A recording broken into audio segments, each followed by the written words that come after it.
안녕하세요. 정치학의 이순환이네요. 행정을 이순환 때 얘기했듯이 약간 좀 애매한 과도기적 시간이라고 얘기를 했고요. 이순환 양성 좀 그렇죠. 개인적으로 이순환은 인생을 기준으로 보면 50에 맞지 않은 사춘기 같은 느낌. 이게 보통 제가 이순환인데, 강사 입장에서도 좀 그렇게 느끼는 부분이 있는 것 같고요. 수험생 입장도 그런 것 같아요. 상당히 좀 애매한 시간이죠. 그래서 이번 이순환은 뭐 고민이 많긴 했는데, 그래서 자꾸 여러분을 생각하면서 틀을 잡게 되면 개인적으로 제가 주관이 잘 안 잡히더라고요. 그래서 정책은 그냥 제 생각대로 나가기로 했어요. 그래서 여러분 눈치 안 보고 그래서 제 생각대로 가기로 했다. 그래서 오늘 자료를 좀 보시죠. 국제정치학의 자료가 있는데, 원래 국내정치부터 나가려고 하다가 갑자기 좀 생각이 바뀌어서 국제정치부터 가자라고 생각을 한 거고요. 지금 토요일 날이 지금 빠지게 되면 저희가 만만찮게 이틀 정도가 빠져요. 그래서 남은 게 12회 정도밖에 없어서 그렇게 보면 행정학에 비해서 정치학은 조금 더 좀 시간을 늘려가지고 강의를 하겠습니다. 그래서 5시 반 정도까지는 진행을 할 생각이고요. 그래서 그리고 정치학의 분석의 틀적 측면에서 뭐 두 축으로 나눠가지고 들어갔을 때 오늘 자료는 예비 1순환 때 나갔던 자료도 있고요. 추가된 자료도 있긴 한데, 그래서 행정학에 비해서 정치학이 상대적으로 분절적이다라는 표현을 썼었고요. 분절의 측면을 저희가 고려한다면 문제 의식적 관점에서 정확하게 무엇을 정리하고 가야 되는가를 갖다 다시 한번 좀 확인한다는 느낌으로 가기 위해서 들어왔어요. 다만 예비 1순환 때 비해서는 약간 좀 입체적인 느낌이 들게 강의를 할 생각이었어요. 일단 사회과학이 있고 정치현상이 있다 이렇게 얘기를 했고요. 정치현상을 공간적 관점에서 저희가 인위적으로 구분을 하게 되면 영역적 측면에 두 가지의 영역으로 나눠진다 이렇게 얘기를 했죠. 그래서 일단 국제하고 국내적 관점으로 나눠서 이해를 했었고요. 그 중에서 국제정치라는 게 상대적으로 경제학의 국제경제학보다는 비중이 높다라고 제가 얘기를 했었는데,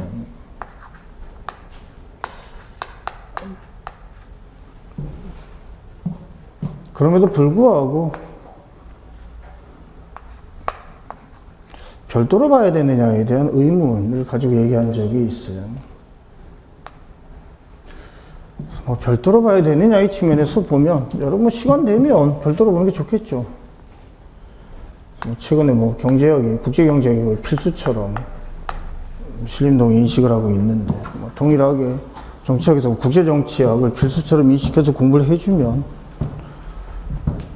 정치학을 가르치는 강사 입장에서는 바람직할 것 같긴 한데 현실적으로 안 되는 게 문제인 거고요. 그래서 이런 경우에는 어떻게 정리하는 게 맞을까를 얘기하고 있는 거예요. 그래서 지금 일반적으로 국제정치학이라는 게 정치학의 계륵이다 이렇게 표현을 했었는데, 계륵이라는 측면을 어떻게 처리할 것인가가 수험생의 입장에서 이 자세죠. 그래서 계륵이니까 포기하자 이래가지고 답이 오는 거고, 그래서 위험 선호적으로 올해는 안 나오겠지 이렇게 갈 수도 없는 거고, 위험 회피적인 측면을 가지고 최대한 방어해야 되는 입장에서 보면, 그래서 결국 정치학이라는 과목이 그래서 한 문제는 공격적으로, 한 문제는 방어적으로, 그래서 한 문제는 중립적으로 보통 이 정도를 가지고 가요. 다음 거기서 이 방어적인 측면을 어떻게 가져갈 것인가에 대한 논의가 포인트라고 얘기를 했어요. 그래서 국제정치를 저희가 이해할 때는 일반적인 학문적 관점에서 분류를 하는 걸 고민하지 말고 수험적 관점에서 분류를 하는 게 필요하다 이렇게 얘기를 했고요. 기출문제를 가지고 좀 보세요. 기출문제의 페이지를 좀 보시면 기출문제도 없죠. 그래요. 일단은 좀 들으세요. 저 기출문제를 워낙 예비 때부터 사순환까지 계속 같이 가지고 가는 사람이었어요. 31페이지를 좀 보시고요. 국제정치론이라고 돼 있어요. 예비 1순환 때 분류를 내줬는데요. 그래서 그 분류의 틀적 측면 자체를 가지고 좀 보자 이렇게 얘기를 했고요. 그래서 일단 판이 있다 이렇게 얘기를 했고요. 일단 판 위에서 렌즈를 가지고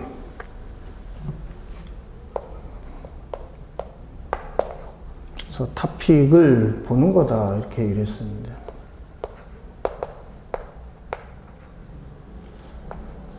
그래서 국제정치는 이 세 가지의 틀 위에서 움직인다고 얘기를 해요.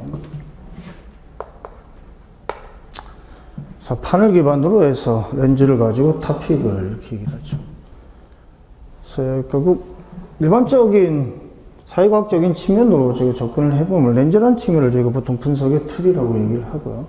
탑픽이라는 게 분석의 주제라고 하는데, 그리고 틀을 가지고 주제적 측면 자체를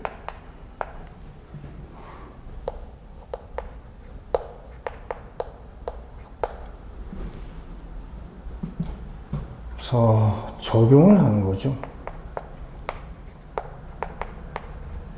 그래서 이 논의는 모든 과목이 똑같죠. 경제학서부터 시작해서 행정법조차도 사실은 행정법은 적용적 측면 자체를 토상적으로 포섭이라는 표현을 가지고 법학적으로 얘기를 하지만 다 똑같은 내용들이죠. 그래서 세 가지를 가지고 얘기를 했어요. 그래서 저도 많이 모르고 여러분도 많이 할 생각이 없으니 그래서 요것만 딱 하자라고 얘기했던 게 이 논의인데요. 그래서 이렇게 들어가게 되면 일단 판이라는 게 있고, 이때 판이라는 것 자체는 시간과 공간적 측면을 통해서 형성되어지는 일종의 플랫폼 같은 느낌이라고 얘기를 했고요.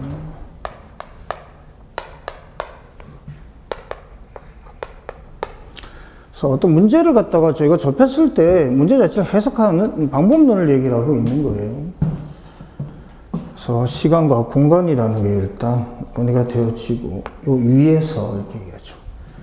어떤 시간에 어떤 공간적, 그래서 판 위에서 어떤 틀을 가지고 어떤 주제 자체를 분석을 할 것인가에 대한 논의 이렇게 되는데, 이때 적용이라는 것 자체는 한마디로 얘기하면 분석 또는 설명, 단어를 표현하면 통상적으로 저희가 사회과학의 일반론적 측면에서 봤을 때 과학성의 적용이라고 보시면 되는데, 그래서 논의는 적용은 설명한다 또는 분석한다 이 논의예요.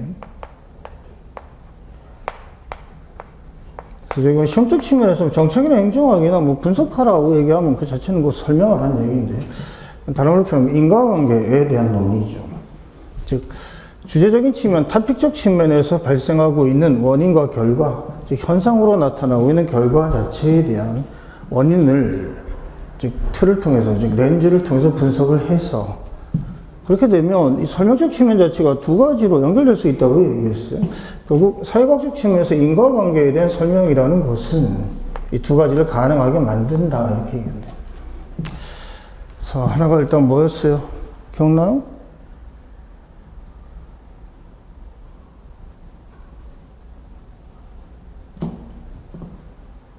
혹시 새로 들어온 학생이 알까요?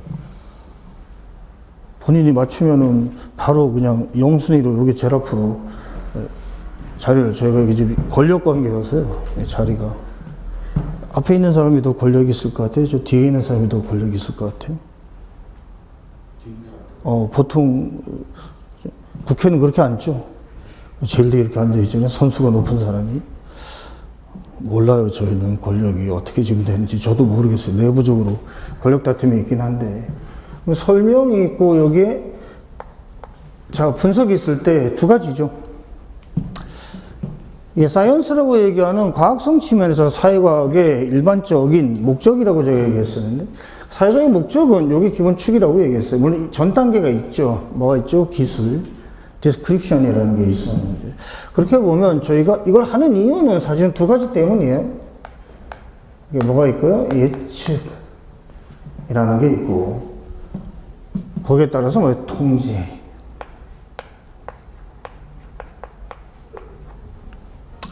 그래서 행정학과 정치학은 사실은 이걸 물어보는 거예요.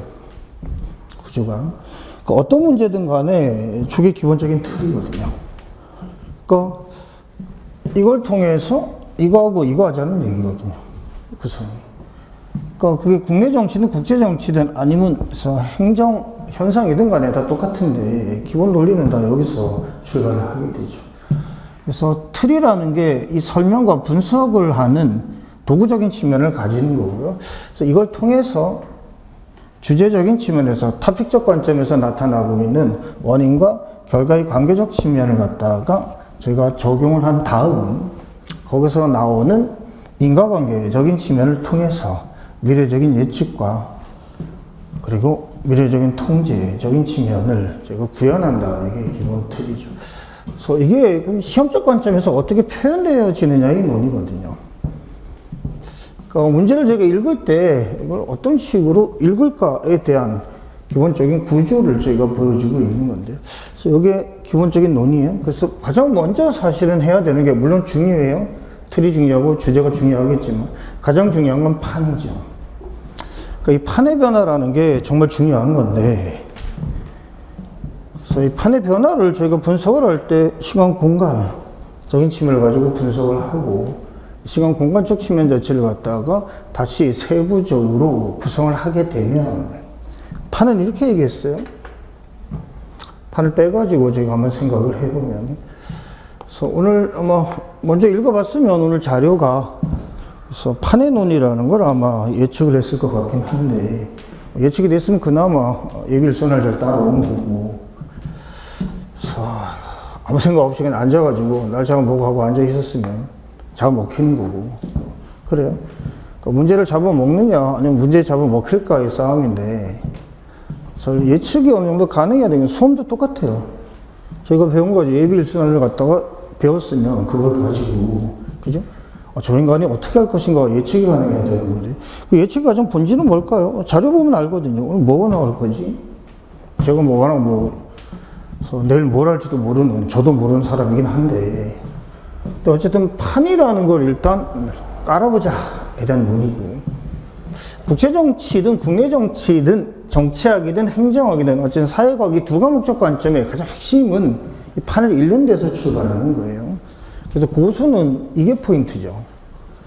그러니까 대부분 보면 이 렌즈를 가지고 토픽 자체에 적용한다. 이 부분은 일정 정도까지는 해요. 공부를 하면. 근데 우리가 보통 정치학에서 80점 이상이다. 아니면 행정학에서 70점 이상이다. 고득점을 얘기를 할 때 고득점의 핵심은 이걸 얼마나 잘 분석을 해서 설명할 수 있느냐. 그리고 그걸 통해 가지고 얼마나 이 판에 녹여 가지고 렌즈하고 토픽을 적용할 수 있느냐 이 문제거든요. 그래서 이 판이 정말 중요하다고 계속 얘기한 거고요. 근데 재미나게도 판이라는 건 일정 정도 정치 현상이나 행정 현상은 시계 추적으로 반복한다. 일종의 진자 운동을 한다. 이렇게 얘기를 하고요. 그래서 중요한 건 판의 진자 운동이죠. 이게 진자 운동을 한다?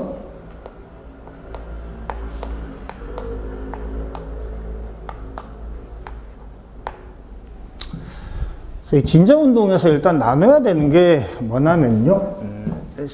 공간이죠. 그래서 이거 행정학이든 정치학이든 다 똑같이 적용하시면 돼요. 정치학이든 국내 정치든 국제 정치든 마찬가지고요.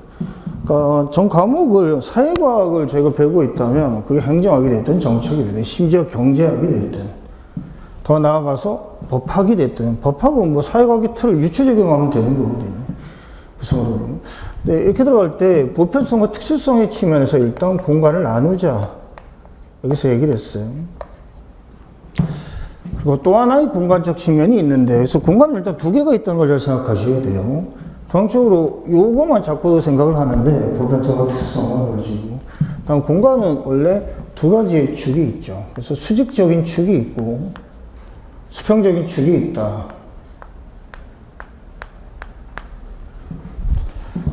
네, 항상 느끼는 거지만 이게 더 중요해요. 기본이요. 그 정책이나 행정하고 문제를 얼마나 정확히 해석하느냐가 포인트거든요.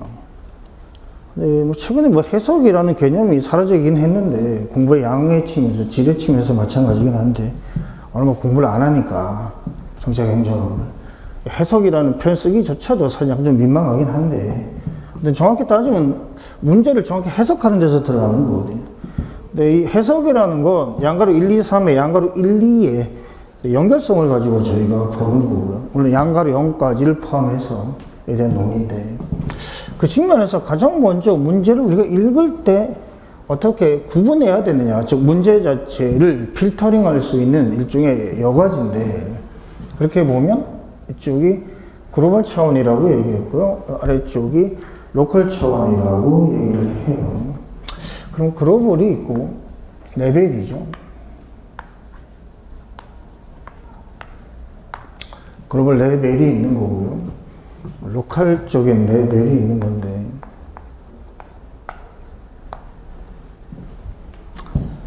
레이어라고 봐도 상관은 없고요. 층 위의 개념이니까요. 이렇게 돼 있고. 그 다음에 리저널적인 측면의 논의. 그래서 리저널적인 레벨이고, 내셔널적인 레벨 이렇게 얘기했죠.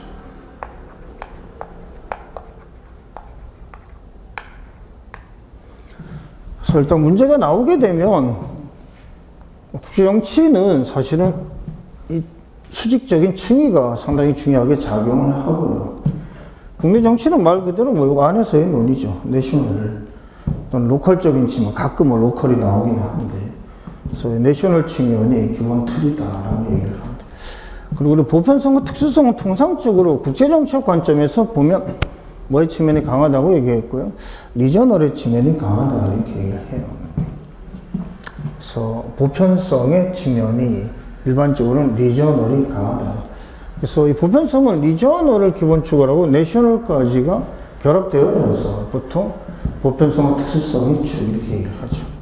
그래서 이때 보편성은 통상적으로 서구라는 표현으로 얘기를 하는데요, 저걸 제가 동양이라고 얘기를 하고요, 리저널적인 측면으로 저희가 재해석하게 되면 이때 리저널의 서구적 측면 자체는 통상적으로 저희가 알고 있는 유럽적인 측면을 얘기합니다. 그리고 여기서 특수성의 측면에서 리저널, 즉 동양적 측면 자체는 동아시아 또는 동북아라는 측면으로 얘기를 해요. 그래서 이게 별도의 하나의 축이죠. 동아시아론 또는 동북아론이라고 하는 틀인데, 그래서 어쨌든 동아시아라는 편이 나왔을 때는 항상 뭐 이쪽하고 비교하는 연습을 하셔야 됩니다. 보편성의 측면에서의 유럽과 특수성의 측면에서의 동아시아에 대한 논의고, 그래서 왜 다르니까요. 뭐요? 역사적 궤적이, 역사 맥락이 다르다는 거, 맥락이. 단어로 표현하면 시간적인 측면에 흐름이 달랐다는 걸 얘기를 해요.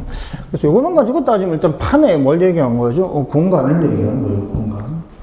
그 다음에 여기다 시간이 들어가게 되면 이렇게 얘기를 하고요.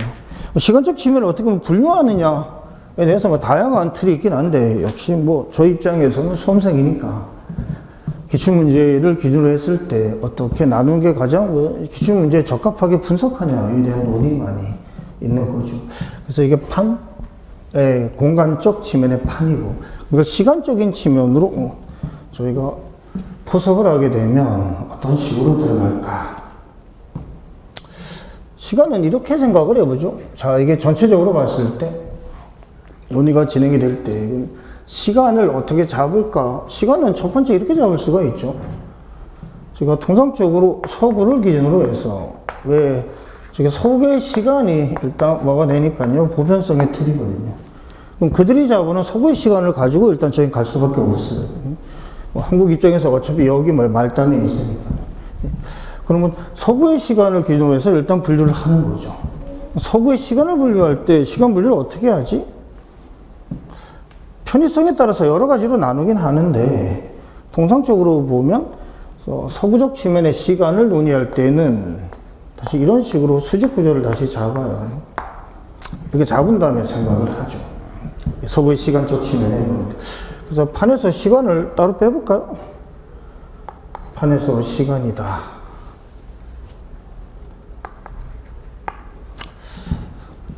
판에서 시간을 잡을 때 시간적 측면은 이렇게 잡아보자. 관계성을 가지고 들어가면 좋을 것 같다. 관계성의 측면에서 여기에 세 개, 똑같이 한번 요걸 가지고 생각을 해보세요. 여기에 세 개가 있고,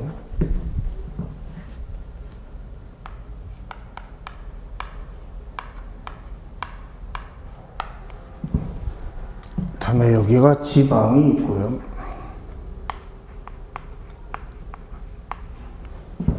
여기가 만약에 중앙의 개념이라면 관계성이 이렇게 들어가게 되죠. 뭘 얘기하려는지는 어느 정도 좀 감이 잡힐 것 같긴 한데 뭘 얘기하고 싶은 거예요?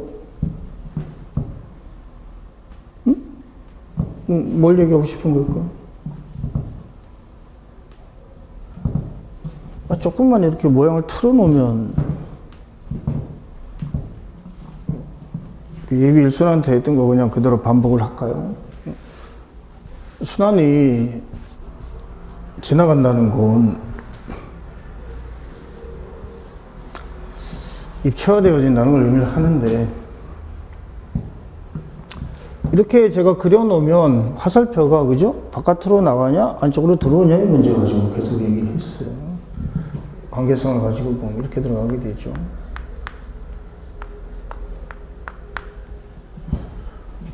그래서 바깥쪽으로 이렇게 나가는 거고요. 그죠? 안쪽으로 들어오는 거예요. 이렇게 얘기했는데. 이렇게 얘기하면 바깥쪽으로 나갔다. 안쪽으로 들어온다. 다시 바깥쪽으로 나간다. 다시 안쪽으로 들어온다. 이런 식의 구조죠. 이게 시계추적으로 뭐야? 반복되어져요. 시계의 추죠. 이게 지금 진자운동에서 시간적인 진자운동이라고 얘기를 합니다. 이렇게 시간적인 진자운동을 가지고 얘기를 하게 되면 논리적으로 이걸 어떻게 규정하느냐의 문제가 나오게 되는데 그래서 일단 출발점으로 저희가 봤던 건 항상 그렇죠? 어떤 지면의 판의 시간이든 간에 아무런 언급이 없으면 항상 출발점은 저희가 근대라는 틀을 가지고 얘기를 했어요. 근대의 논이죠. 그랬는데 그럼 근대적인 측면의 시간을 가지고 보는 거고 근대적 측면의 시간을 이런 식의 공간적인 측면의 관계성을 가지고 재해석하게 되면 그럼 뭐가 돼요? 근대는 그다음 탈근대는 이 두 가지가 기본적인 축일 텐데 논의가. 근데 이전에 그죠 뭐 전근대가 있을 거고 그렇게 되는 전근대, 근대, 탈근대 저게 논의죠. 그래서 일단 근대를 축으로 해가지고 생각을 해보면 전근대, 근대, 탈근대라는 논의고 이 부분은 실질적으로 시간적 측면의 변화를 가지고 생각을 해보면 이런 식의 시계추 같은 반복이 작동하게 됩니다. 반복을 제가 뭐라고 표현을 해요? 집중이냐, 뭐 분산이냐의 추이예요. 집중이냐, 분산이냐의 추이인데 집중된다, 분산된다. 집중된다는 건 중앙으로 몰린다는 걸 의미를 하고요. 분산된다는 건 바깥쪽으로 나간다. 즉 구심력과 원심력을 얘기를 하는 거죠. 그래서 이걸 축으로 했을 때 원심력과 구심력의 논이 구심되어졌을 때 저희가 집중이라고 얘기를 하고요. 원심되어졌을 때 분산이라고 얘기를 하죠. 이렇게 얘기를 해요. 이게 왔다 갔다 한다. 이게 상당히 중요한데 논의가. 그래서 근대에는 가장 대표적으로 뭐로 나타나요? 집중으로 나타났던 흐름을 얘기를 합니다. 집중이죠. 어디로 집중되는 거예요? 여기로요. 여기로 집중되는데. 이 집중되어진 상태에서 등장했던 그죠? 형태, 이걸 저희가 근대 국가라는 표현을 써요. 그래서 그건 근대 국가는 이렇게. 그래서 이 시기를 뭐라고 표현하죠? 베스트 팔리아 체제라는 표현을 가지고 얘기하는 거예요. 즉 집중의 측면이 베스트팔리아. 아 이게 집중이구나. 그럼 베스트팔리아 체제라는 것이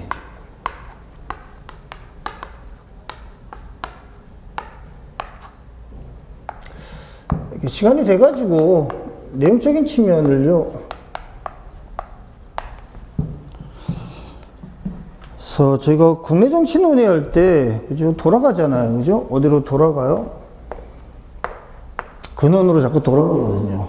아테네 민주정의 로마 공화정으로 자꾸 돌아간다고요. 구조가 이렇게 돌아가는데 왜? 사실은 국내 정책 관점의 주요한 문제 의식은 이때 이미 다 고민되어졌다 이렇게 얘기했어요. 논리적으로.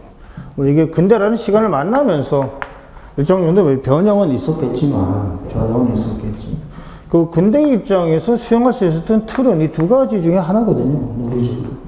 구조가. 그럼 마찬가지인데 왜 국제정치를 할 때는 안 돌아갈까에 대한 문제인 거죠. 그러니까 국제정치를 할 때 돌아가야 되는 이유는 수험생의 입장에서 그게 가장 효율적이기 때문에 그래요. 논리적으로 국내 정치할 때도 이 두 개를 가지고 들어가 보면, 이 두 개를 잘 해석을 하면 여기에 기본적인 방향성을 보여주거든요. 논리가. 이건 5,000년 전에 고민을 했던 논의들인데, 5,000년 전에 이미 고민을 했던 논의들인데, 그럼 정치학의 역사가, 그죠? 인류가 만들어지면서 집단 생활을 하면서 시작되는 게 정치학의 역사인데, 그렇게 보면, 예, 여기서 시작해서 여기까지 시간적 측면에 교훈, 학습 자체를 날려버리고, 여기서 새로 시작하는 게 이상하잖아. 구조적으로. 마찬가지겠죠. 그래서 구명시 들어갈 때 4회차에 이것부터 시작하겠지만 다시 결국 물론 이게 근대적인 측면의 재해석이 있겠죠. 근대적으로 민주주의가 재해석되고 근대라는 출발점을 통해서 자본주의가 시작을 하고 이런 식의 논의인데, 그러니까 어쨌든 아무런 언급이 없다면 서구의 근대다. 기억나요? 서구의 근대다. 그러니까 서구라는 측면의 논의하고 그다음 근대라는 측면의 논의가 합쳐진 거죠. 서구가 뭐가 되고요? 판의 측면에서의 공간인 거예요. 그 다음 근대가 뭐가 되고요? 판의 측면에서 시간이 되는 거예요. 서구의 근대. 서구의 근대의 출발, 이 베스트팔리아 체제거든요. 그러니까 저기서부터 사실상 정치학은 근대라는 틀을 통해서 들어와요. 그게 국제정치가 됐든 국내 정치가 됐든 이렇게 들어가는데, 그 근대적인 틀, 근대 체제라고 제가 보통 얘기하는데 근대 체제다. 근대 체제적 측면이 그게 정치체제적 측면에서 국제든 국내든 왜 이 관계가 곧 이거하고 연결될 수밖에 없었던 게 베스트팔리아 체제거든요. 그리고 국제정치의 판의 측면에서 국내 정치적 측면에 근대 국가라는 기본 틀이 나오게 되니까. 그래서 그렇게 보면 이건 근대 집중의 논의예요. 이게 베스트팔리아 체제예요. 근데 탈근대는 뭐야?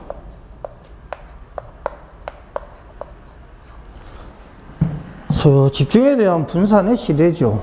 탈근대의 시대라고 보통 포스트 베스트팔리아 체제 이렇게 표현하는데, 포스트의 개념에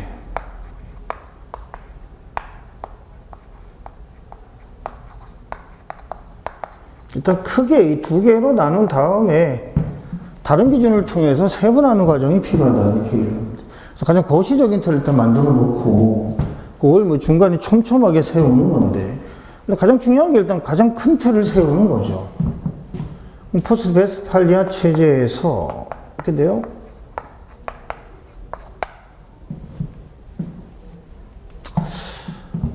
재미난 게 포스트 베스트팔리아라는 것 자체는 성격적 관점에서 유사하겠네요, 그죠?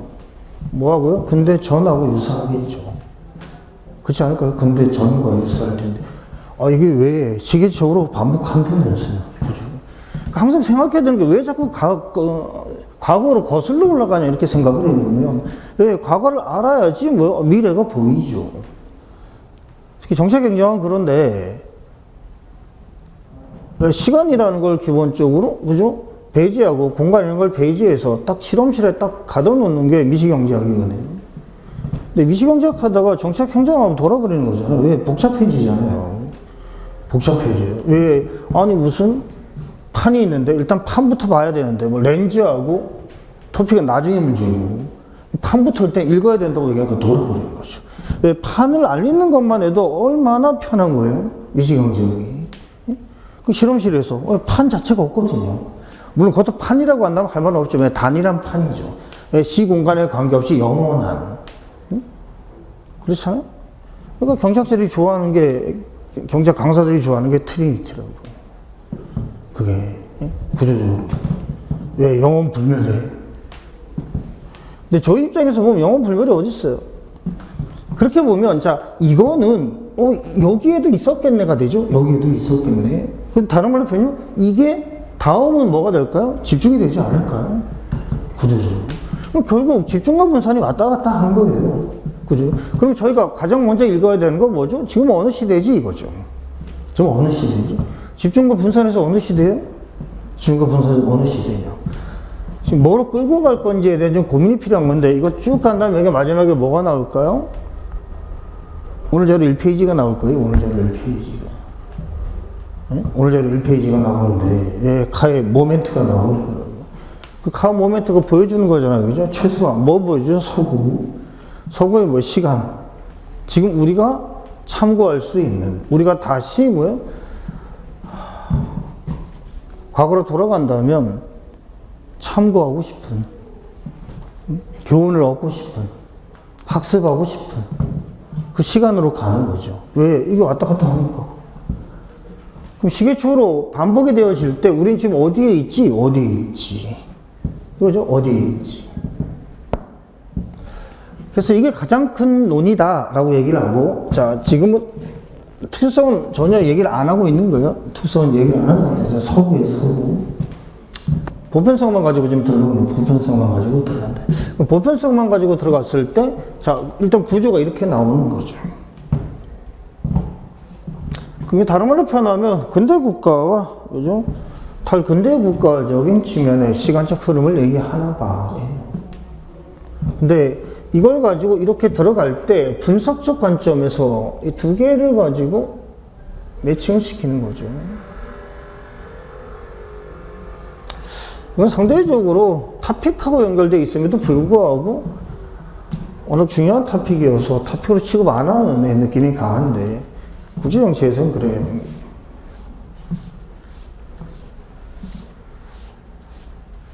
그럼 어떻게 들어가는 거냐?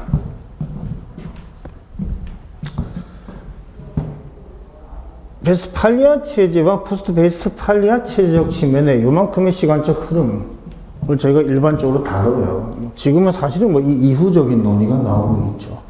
물론 이전도 있었겠지만 이 이후적인 논의도 아직까지 저희가 잘 다루질 않는데, 그래서 어떤 요 사이를 다루는 거예요. 사이를 시간적인 측면에서 여기에서 여기, 근대에서 탈근대 이 정도를 다루는 거죠.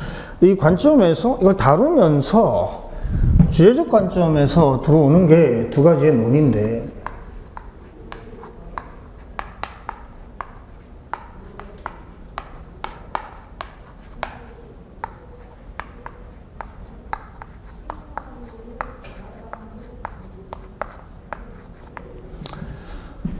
두 가지의 논의고요. 저게 정치 질서와 경제 질서의 논의예요.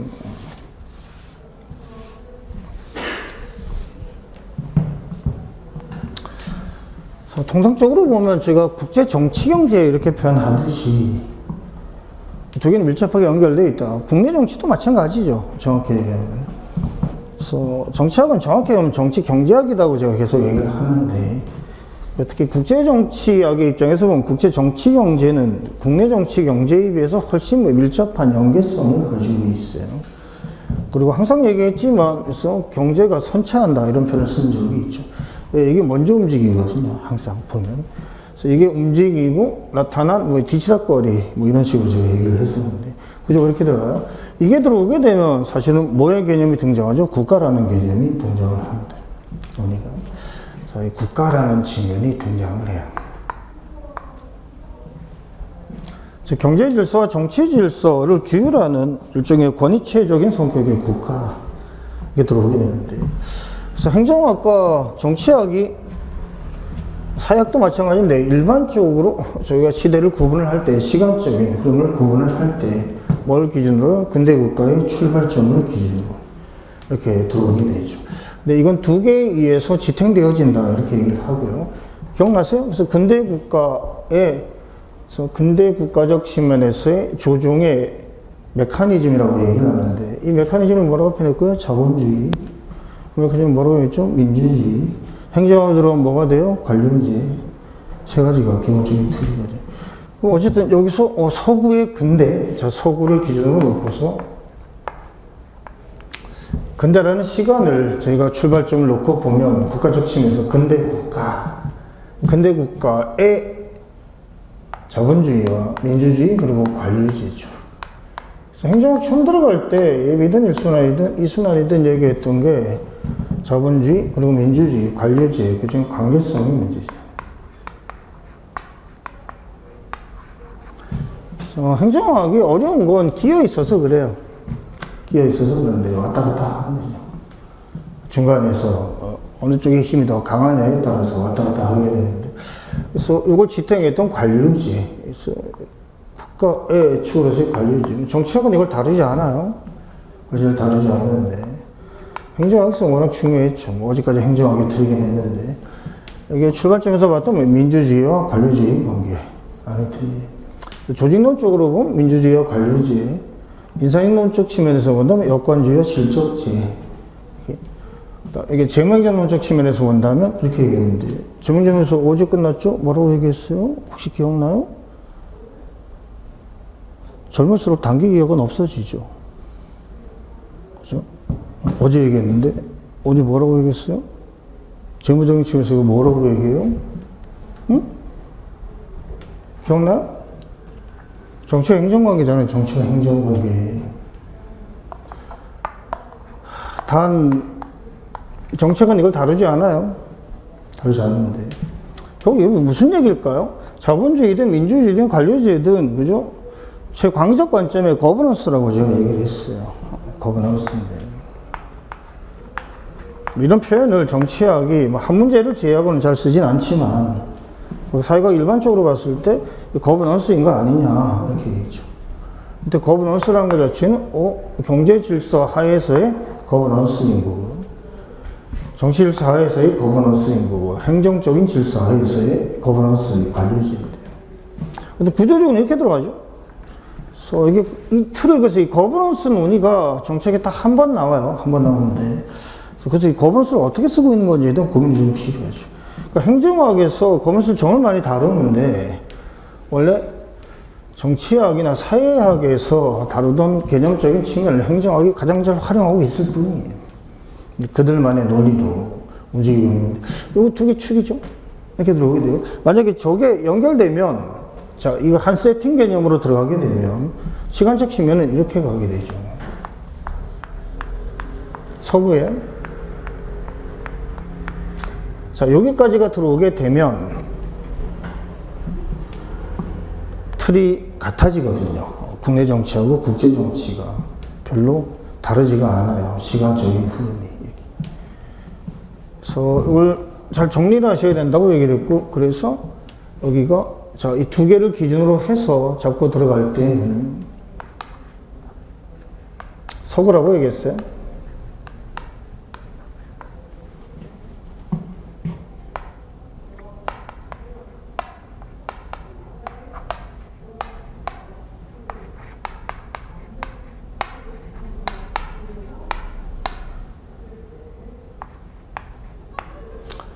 이게 자유주의 국가인데요.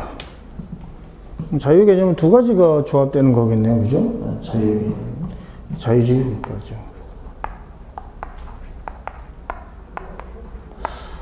일정한 편향성을 가지고 있는 내용입니다. 그러니까 뭐 이 기간 동안에, 그죠? 모든 국가들이 자유주의라는 틀을 가진 건 사실은 아니거든요. 그럼 뭐, 저희가 배우고 있는 정책이나 행정학이 나오죠? 영미식의 편향성을 가지고 볼 수밖에 없는 부분이 있어요. 그래서 이렇게 되죠. 국가다. 고전적 자유주의 국가에서 시작을 해서 신자유주의 국가, 그럼 이전 논의가 있고 이후 논의가 있다 이렇게 얘기를 하죠. 이전 이후를 어떻게 잡을까, 또는 다른 말로 표현하면 국제정치학이 국내정치하고 비교를 했을 때 이 내용을 좀 특이하게 부르는 경향이 있죠. 이게 연계된이라는 표현이었어요. 존 러기가 얘기했던 인베이디드 리버럴리즘이라는 표현인데, 연계된.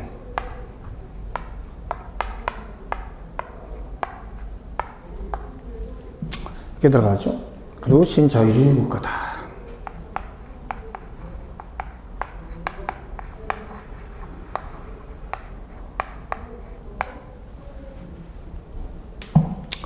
근데 자유주의라고 얘기하고요. 이 기간 동안을 저희가 자유주의를 그죠? 핵심 흐름으로 보는 이유적인 측면은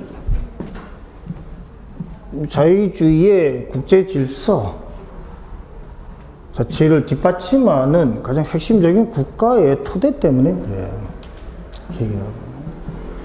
그래서 이걸 통상적으로 저희가 분석을 할 때는 일반적으로 예비 일순환 때 분석을 할 때는 여기 그리고 이렇게 흐른다 이렇게 가지고 얘기를 했을 거예요. 분석을 지금 계속 뭐 바꾸는 건데 다 똑같은 얘기예요. 처음에만 약간 좀 이상하게 보이는지 모르는데 금방 변형이 되어지면 문제도 똑같죠. 왜 어떻게 물어볼 줄 모르잖아요. 예비 때 기본적으로 제가 서술했던 방식으로 물어볼지 일순환 때 서술했던 방식으로 물어볼지 아니 지금처럼 이순환 때 좀 더 입체적으로 체계적으로 들어오는 방식으로 물어볼지 모르는 건데 그 어떤 문제가 나오든 간에 방향성의 측면에서는 당황스럽지 않아야 된다. 이게 정치학과 행정학이거든요. 그렇게 보면 이걸 뭐라고 표현했어요? 이건 정치 질서라고 보고 이렇게 얘기했죠. 이건 뭐의 문제죠? 패권의 문제죠. 패권의 문제인데 패권이야. 이건 그래서 중간에 뭐 안정적으로 일단 지탱하는 거야. 지탱하는 거야. 지탱하는 거고 여기서부터 여기까지 흐름이라는 건 사실상 자유주의 국가 간의 패권의 교체거든요. 그렇죠? 자유주의 국가 간의 패권의 교체인데 이걸 뒷받침했던 이걸 지금 뒷받침하고 있는 또는 이게 뒷받침하고 있는 게 여기서 쇠퇴하듯이 여기서도 쇠퇴한다면의 논인데 이게 영국과 미국 패권의 지탱이죠. 영국과 미국 패권에 의해서 지탱되던 게 이 자유주의 국제 질서거든요. 그죠? 그럼 자유주의 국제 질서가 영국과 미국에 의해서 지탱되어졌다. 여기 있는 영국과 여기 있는 미국이 이 과정에서 뭐가 나오는 거고요. 아니 패권이 그죠? 전이되어지는데 왜? 이거였죠. 왜? 전쟁은 일어나지 않은 걸까에 대한 논의인데 특히서 함정과 연결되어지는 구조이기도 해요. 16번의 패권의 전이, 세력의 전이 기간 동안에 12번의 전쟁이 일어났는데 왜 얘들은 전쟁이 일어나지 않은 거야? 이렇게 되죠. 영국 패권에서 미국 패권으로. 그러면 지금의 시기가 어디냐? 여기잖아요. 그죠? 여기인데. 결국 패권의 전이 같은 상황이 다시 나타나고 있는 거죠. 그럼 영국 패권에서 미국 패권으로 전환하던 시기하고 비교를 했을 때, 그죠?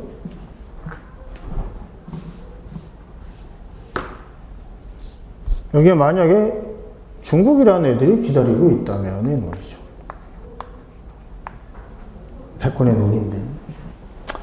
영국 전에 뭐가 있었듯이요? 스페인도 있었고, 그죠? 무적함대로 되는 스페인도 있었고, 그 이전에 네덜란드도 있었겠지만.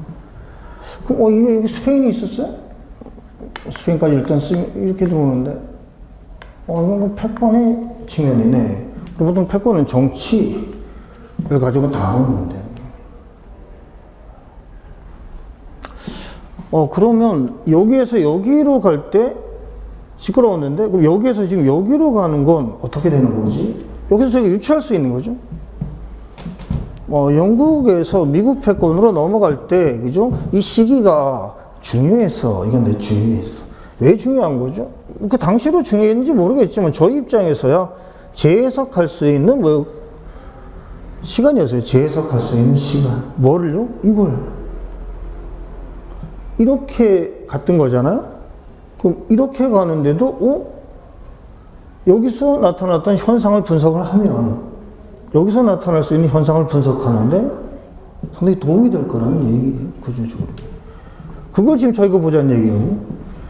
그럼 영국에서 미국으로 패권, 즉 세력이 전이되던 시기 이게 미국에서 중국으로 패권이 전이 될 수도 있다는 이 상황하고 연계되게 되면 이 시기를 잘 보면 이 시기적인 측면을 분석할 수 있지 않을까? 이거죠. 이게 오늘 자료 1페이지의 카이 모멘트거든요. 카이 모멘트인데 결국 국제정치는 최근에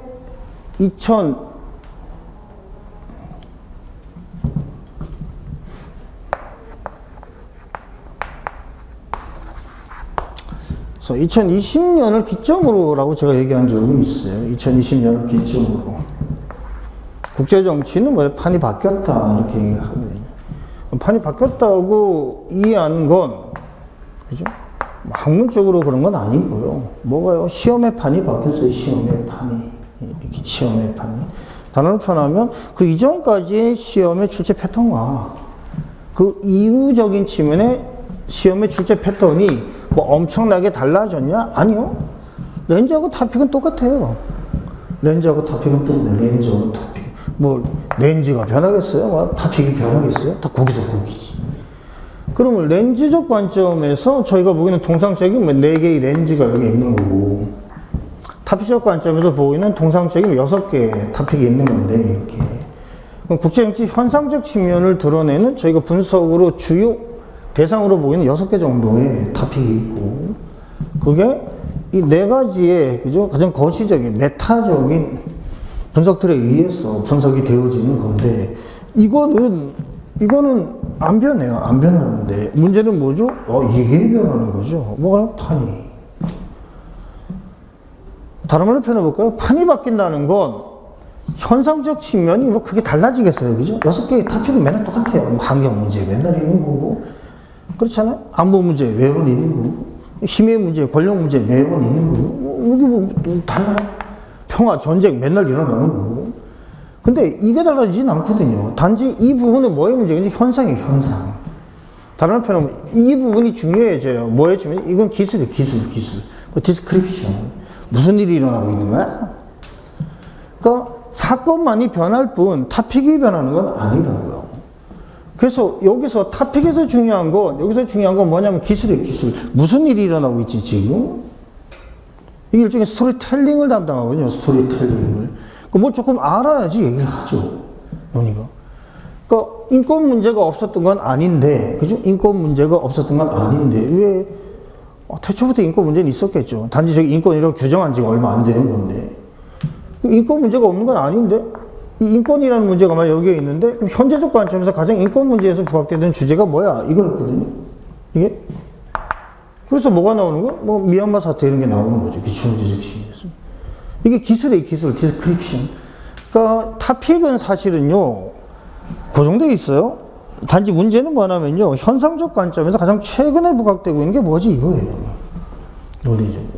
근데 이게 상대적으로 이 6개를, 그죠? 이 6개를 분석 틀을 가지고 분석을 할 때 판이, 그죠? 적실성을 좌우하는 경향이 있어요. 여기 거시경제학이라고 하면서 거시경제학인데, 거시경제학에서 거시경제학 주제가 뭐 달랑 마지막에 뭐가 있고, 일단 빼면 국제경제 빼면 달랑 여기 2개로 되죠. 뭔데요? 경제성장과 경제안정인데, 그럼 경제성장과 경제안정이 이 타픽이 변합니까? 타픽은 안 변해요. 안 변하는데 문제는 여기서 뭐가 바뀌는 거예요? 분석 틀의 측면에서의 뭐예요? 적실성들이 기본적으로 변화되어지는 겁니다. 뭐에 따라서 중간에 환경 때문에요, 환경. 우리가 보통 얘기하는 뭐의 문제죠? 판의 문제죠. 판이 바뀌니까.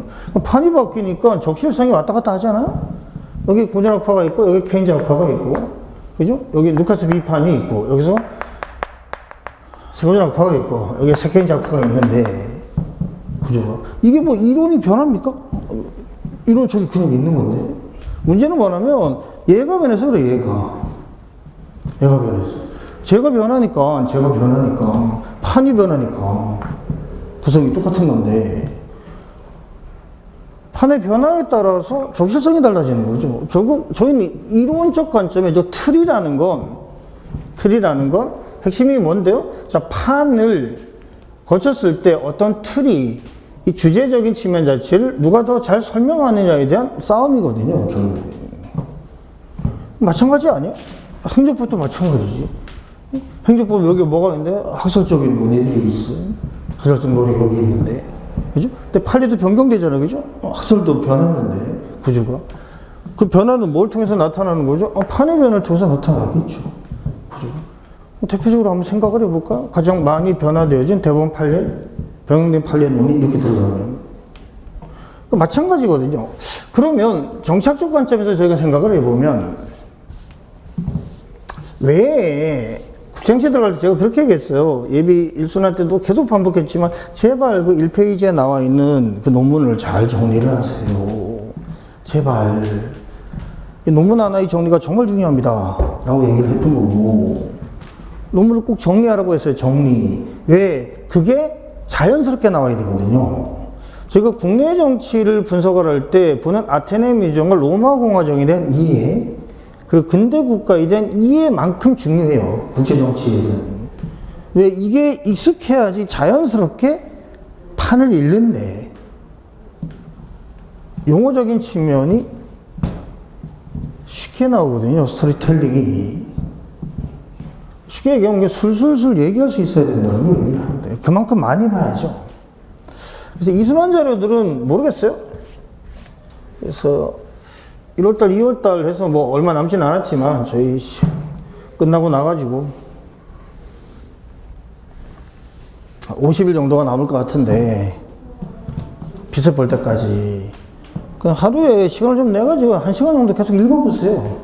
그래서 좀 엄선해서 지금 정치학은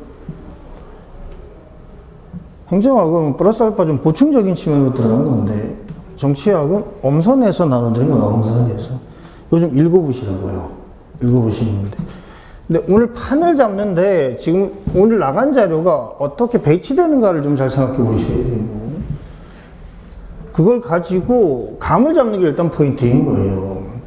지금 뭐 12회 동안 해가지고 뭐 엄청난 걸 우리가 더 많이 하겠어요? 그게 중요한 게 아니라 알고 있는 걸 제대로 쓰는데 초점이 있는 거지.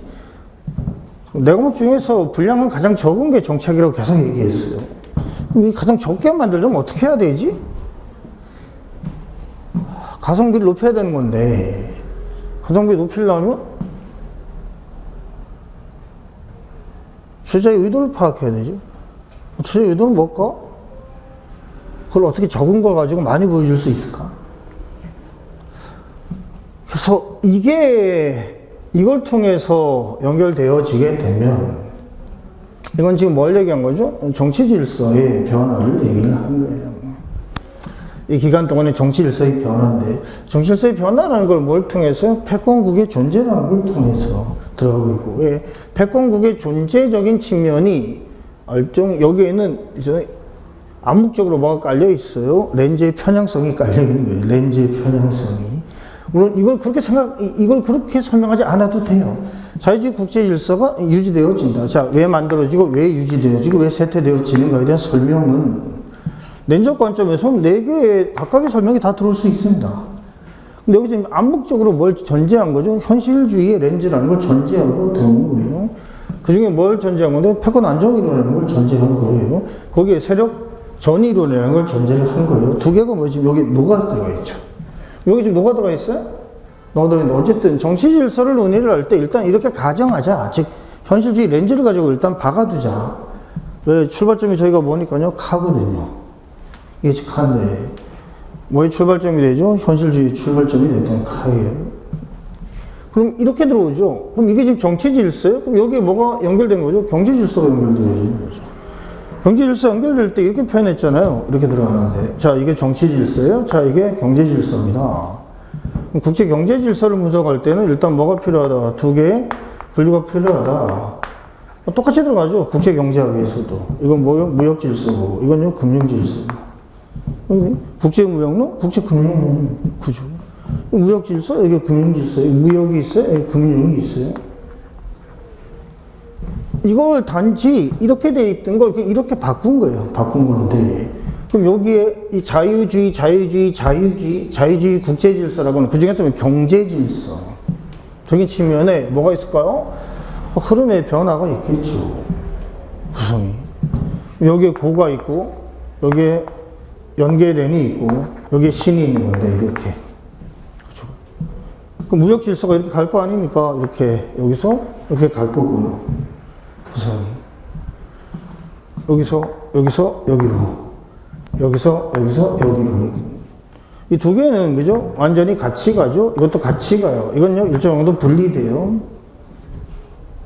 뭐하고요? 국내 질서하고. 국제 경제 질서가 국내 질서하고. 국내 정치, 경제 질서하고 이 두 개는 같이 가요? 이건 분리되죠. 일정 정도. 뭘 위해서요? 국내 정치적 안정을 위해서. 이게 존 럭에 연계되는 개념입니다. 인베디드 리버럴리즘의 인베디드인데 국내 정치의 안정을 위해서. 이때가 그래서 가장 뭐예요? 안정적이었죠. 사실 우리는 뭐로 보통 표현하니까 자본주의의 뭐 황금기라고 하니까. 네, 이게 유지되면서 국내 정치의 안정성이 유지되면서. 그래서 지금 봐야 되는 게 재미난 게 뭐냐면, 자, 여기하고, 지금 여기하고를 매칭시켜야 되는 거거든요. 구조가. 여기서 여기 넘어갈 때와, 그죠? 여기서 여기 넘어갈 때가 지금 똑같은 거예요. 시간적인 측면에서. 왜 시계축으로 반복되어지니까. 구조가? 여기하고 여기가 동일하죠? 그래서 여기하고 여기를 저희가 이걸로 표현하면 뭐라고 해요? 영국 패권의 시대라고 얘기를 하고, 영국 패권에 의해서 지탱되어지는 뭐가 있고요? 근본이제. 영국 패권에 의해서 지탱되어지는 뭐가 있고요? 자유주의 무역 질서. 뭐로 대표되는 아담 스미스를 넘어서 데이비드 리카르도로 대표되어지는 뭔데요? 비교 이론이죠. 무역을 통한 상호 이익의 증진을 얘기하는 건데, 구조가. 이게 또 두 개가 축이 되죠. 이렇게 되다가 들어왔어요? 넘었어요? 넘었어요? 들어왔죠? 근데 이 기간 동안에 우리는 뭐 혼란이 있거든요. 이 기간. 이게 1페이지의 이 기간이죠? 이게 카의 모멘트.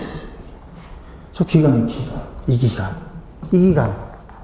이 기간에 무슨 일이 일어난 거지? 이 기간에 무슨 일이 일어난 거지? 무슨 일이 일어났는데? 전간기죠, 저기. 이 전간기. 전간기 때 뭐가 이루어졌냐? 무역 질서가. 더 중요한 건 여기하고 여기가 아니라 이 중간이에요, 중간. 여기하고 여기가 아니라 이 중간이에요, 중간. 이 전간기적인 상황이 포인트인데, 왜 그게 저희가 보고 여기에 대한 뭐 일종의 바로미터가 될 가능성이 있거든요. 어떻게 갈지. 여기하고 여기가. 그럼 여기하고 여기 중간. 이건 영국 패권에 의해서 지탱되는 자유주의 무역 질서. 이건 미국 패권에 의해서 지탱되는 자유주의 무역 질서. 그럼에도 불구하고 이 혼란적 측면을 고려해서 국내 정치의 안정성이라는 게 필요했고, 국내 정치의 안정성을 보장하기 위한 국제 경제 질서의 일정한 제한이 이루어진 거예요. 그래서 제한된, 수정된 이렇게 표현하는데 이걸 연계된 이라고 저희가 지칭을 해요. 일종의 제한이 필요하다. 그 제한적 측면의 결과물 자체가 이렇게 들어가죠. 이게요, 바트. 이게요, 브렌튼 우즈인데, 구조가. 이 두 개는 국내적인 측면에, 그죠? 갈등적 측면을 갖다가 완화하기 위한 일종의 제한이 이루어졌다라고 얘기해요. 그러다가 다시 풀린 거잖아요. 그죠? 이쪽으로 와서 신이. 이쪽으로 이렇게 와서, 야, 보다 제한을 없앤 무역 질서가 필요해. 이게 WTO고요. 제한을 없앤 금융 질서가 필요해. 저게 포스트 브렌튼 우주라고 얘기를 하는데, 통상적으로 브렌튼 우주 체제에서 가졌던 고정환율제가 이쪽으로 넘어서 변동환율제로 전환되어지게 되는 건데, 그래서 이게 들어왔어요. 그래서 이게 지금 신자유주의죠. 신자유주의인데. 재미난 게요, 지금의 시기는요, 신자유주의 이후.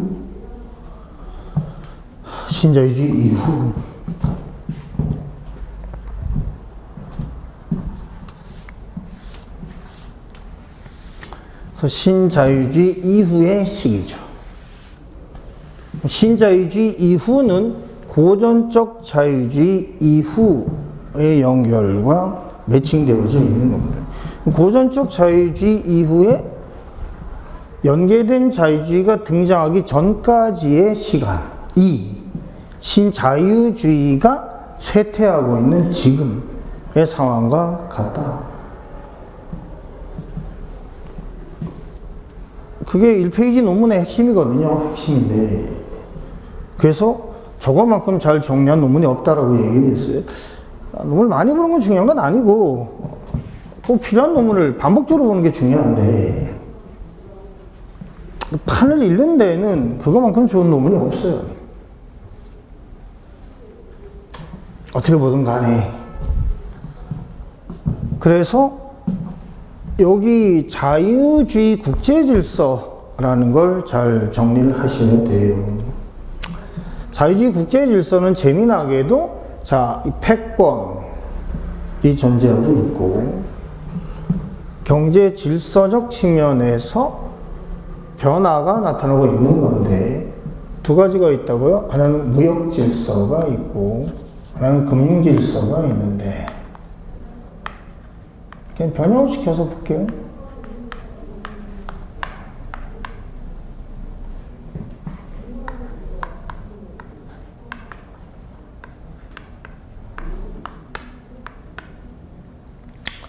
여기서 고전적 자유주의에서 신자유주의 논의까지가 연결되어지죠.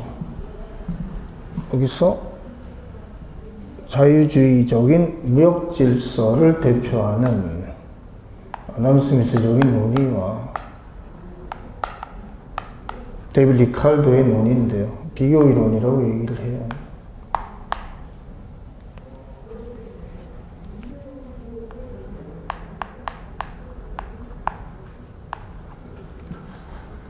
그리고 연계된으로 넘어오게 되고 여기서 같은 책이라는 게 들어오죠.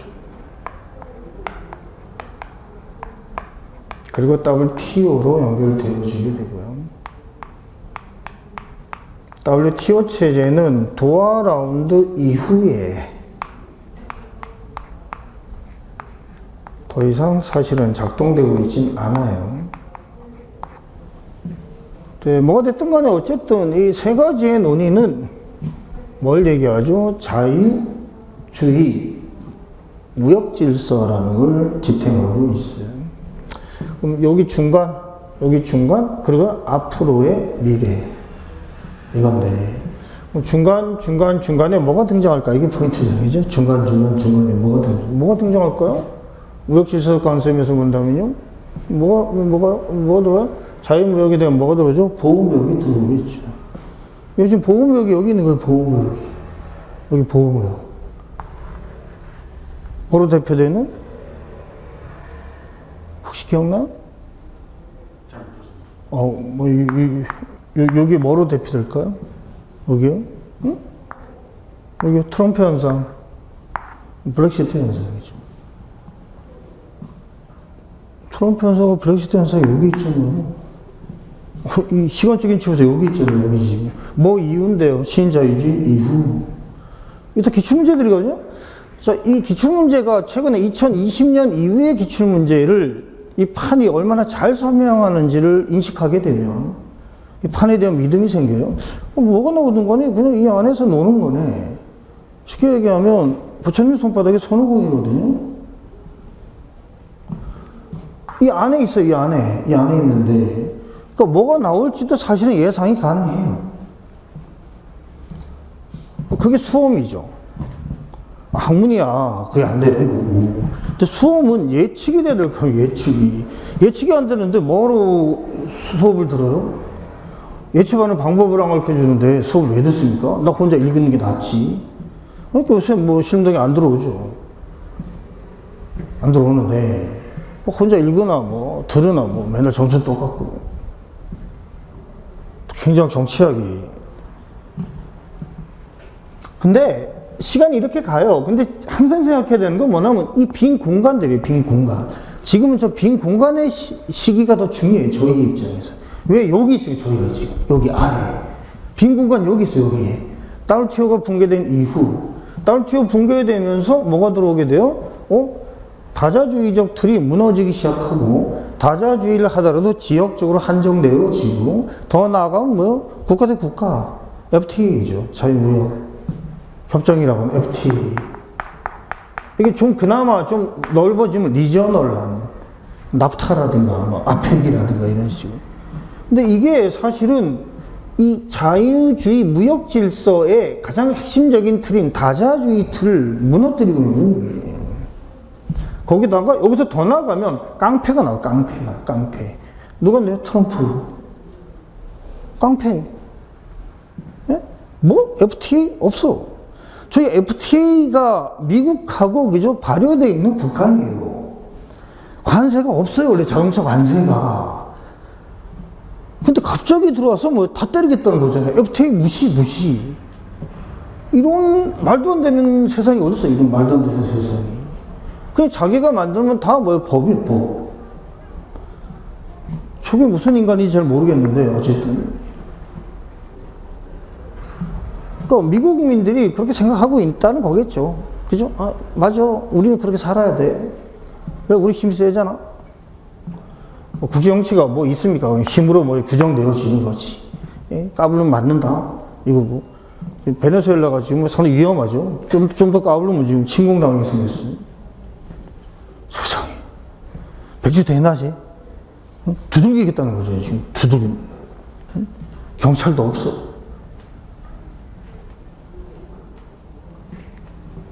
경찰이 있죠. 어벤져스가 있긴 한데, 미국에서 만들어가지고 문제가 있는데. 어쨌든, 구조적으로는 이 빈 공간들이 정말 중요한 거고, 공간적 측면에서 여기가 가장 중요해요. 여기가 지금 가장 중요해요. 여기서 여기 넘어가는 여기가. 이 카이 모멘트. 이 시기가. 이건 상대적으로 나오면 초토화되는데, 그나마 다행인 건 안 나온다. 달러화의 지금 뭐 기축통화로서 이 성격에서부터 시작해서 여기 정말 어렵거든요. 여기 나오면 이제 다 전멸. 왜 이쪽이 어려워요. 그래서 국제경제에서 이쪽이 어려워요. 금융론이. 무역론은 그나마 뭐 낫죠. 뭐 IS, LM에다 뭐 BP 하나 집어넣고 뭐 뚝딱거리면 어떻게 좀 되는데, 기껏 해봐야 뭐 변동환율, 고정환율 가지고 들어가는 거고, 거기에 따른 무역적인 효과를 그냥 그 정도 다루는데, 여기 들어가면 진짜 짜증나는 겁니다. 그래서 이것도 제가 포기했어요. 5년 전서부터 안 해요. 이 파트를 안 하는데. 정재현 교수님의 상당히 이 탁월한 분석들이 있어요. 이 논의가. 나 못해. 왜? 이것도 잘 모르는데 지금 이거 하게 생겼어. 시험에 일단 안 나오니까 일단 덮는 건데.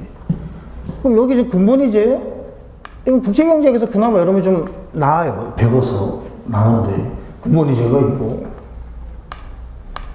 이게 작동하려면 뭐가 있어야 돼요. 당연하게 뭐 뒷받침해야죠. 영국 패권이 뒷받침하지 않으면 근본이제를 뭔 수로 작동시킵니까? 그러니까 이 당시에 영국 패권이 지배하던 시기에 전 세계 금의 45% 정도를 영국이 보유하고 있었다는 포인트예요. 그걸 가지고 뭐 뒷받침할 수 있었던 거죠. 근본이제 자체를. 거기다가 여기에서 여기로 넘어오게 되면 브렌튼 우즈,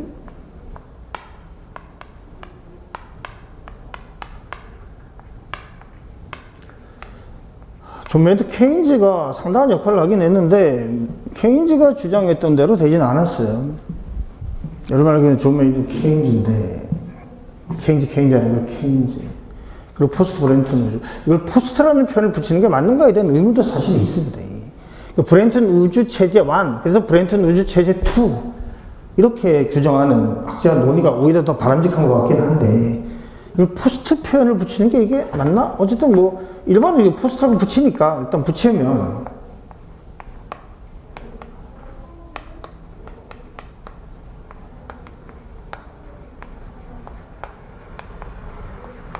이게 흐름이거든요. 자, 이 두 가지가 겹치면 여기서 또 핵심은 뭔데? 요 시기죠. 요 시기인데, 여기에서 요 시기를, 그죠? 국제정치학에서 하나를 붙여야 되는 부분이 있죠.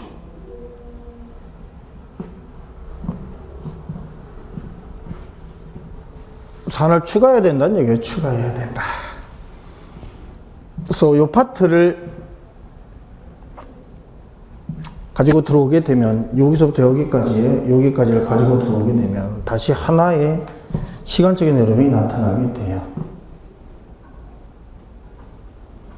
또 하나의 시간적 흐름인데, 나중에 그냥 합치면 별로 복잡해 보이진 않아요. 단지 이렇게 쪼개가지고 보니까 약간 좀 복잡해 보이긴 하는데. 마지막으로 뭘 얘기할 것 같아요? 오, 훌륭한 학생이 들어왔네. 그럼 도망가지 말고 여기 앉아 계세요. 훌륭하네. 냉전의 탈냉전의 논이겠죠.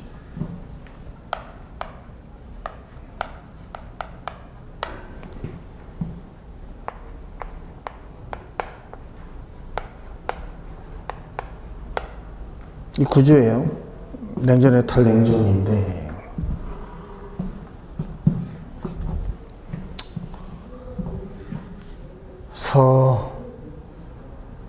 최근 논의의 포인트는 뭐예요? 신냉전이죠. 신냉전의 논인데 다른 표현하면 다시 냉전으로 뭐 이런 식의 구조인데 그래서 구분하기 위해서 위쪽을 구냉전, 아래쪽을 신냉전이라고 합니다. 그럼 뭐가 다릅니까? 달라요. 그래서 냉전이라는 표현에도 불구하고 성격이 달라요. 성격이 달라요. 그래서 이걸 얘기를 하면 시간적인 측면에서 보면 이 이후의 논이에요. 이 이후의 논인데 이후적 관점. 그래서 냉전이 뭐 본격적으로 출발하기 시작한 건 사실상 본격화된 건 이제 1950년에 한국 전쟁을 기점으로 해서 본격화됐다고 얘기를 하는데 이건 구냉전과 식냉전의 논이죠. 지금은 신냉전의 시대죠. 다시 냉전으로. 그래서 탈냉전 다음 탈냉전이라는 표현을 쓰기도 하고요. 아직 뭐 일반화되진 않았는데 탈냉전 또는 신냉전 이렇게 표현해요. 신냉전이에요. 그래서 두 개가 뭐가 다르지? 여성 문제는 상당히 중요한데 구조적으로 이렇게 들어가죠. 근데 이 과정에서 약간 좀 다른 현상이 발생하는 거예요. 이제 결론을 내려야 되는데 이거 도대체 왜 본 거냐? 왜 바뀌었어요? 카 모멘트 때문에 봤어요. 카 모멘트라는 표현 때문에. 그럼 카 모멘트가 어떤 성격을 가지는가를 이해하기 위해서 여기까지의 내용이 필요하다를 얘기를 한 건데 그럼 카 모멘트라는 걸 잡아놓고서 여기서 지금 판서 전체를 갖다가 다시 재구성해서 이제 시작을 하면 국제정치에 있어서 최소한의 판에 대한 이해는 끝났다라고 얘기를 해요. 그래서 이게 전체거든요. 국제정치. 오늘 전체는 아니에요. 시험적 관점에서 이 정도만 있으면 다 풀어요. 뭐가 나오든 간에. 그래서 많이 하는 게 중요한 게 아니에요. 핵심적인 걸 반복해서 봐서 익숙해진 다음에 그냥 얘기를 할 수 있으면 돼요. 그럼 이게 나오거든요. 글로. 그걸 억지로 경제학이나 행정법처럼 좀 글자 따가지고 암기하고 이러니까 이제 상상력은 사라지고 신축성도 사라지고 유연성도 떨어지고 그러니까 준비가 안 되는 거죠. 준비가 시험에 대한 왜 정치학 행정학이 다른 과목이면 다르게 준비해야 되는데 그래서 여기까지가 저희가 예비 1순환 때 다루지 않은 내용은 아무것도 없어요. 여기까지 다 다룬 건데 이게 판이다. 판. 자, 저 판을 좀 새롭게 짜보자. 저 전체 내용을 갖다가 재구성해보자. 오늘 자료 1페이지에 유석진 교수님 식의 틀을 가지고 한번 짜보자. 잠깐 쉬었다가 볼게요. 한 10분만 쉬겠습니다.